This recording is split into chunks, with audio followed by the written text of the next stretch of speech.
All right, I found another way of deckling paper edges that look like this on already painted paper. And I just wanted to show it to you because I think it's faster and easier and prettier.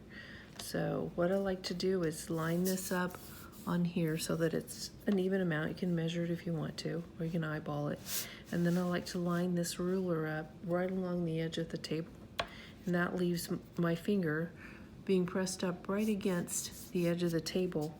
Hold that ruler down and then just tear it and work it up.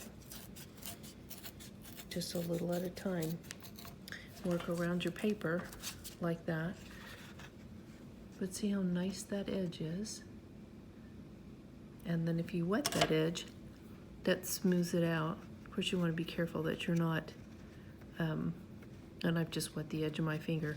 I don't want to change my watercolor picture, and I don't know if you can tell that it looks any better, but it just kind of lays the fibers down and makes it look more finished is the right word.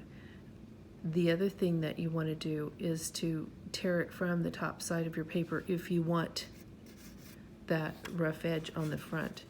If you don't want the rough edge on the front and you want it to look just more like that, then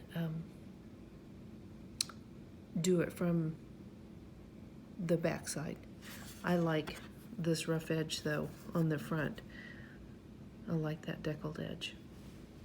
Anyway, there's lots of ways to do it, but there's no bending and folding and wetting previously on this method, and I like the way it looks better. I think it looks more like the kind that you buy already with deckled edges when they've made the paper with those raw edges.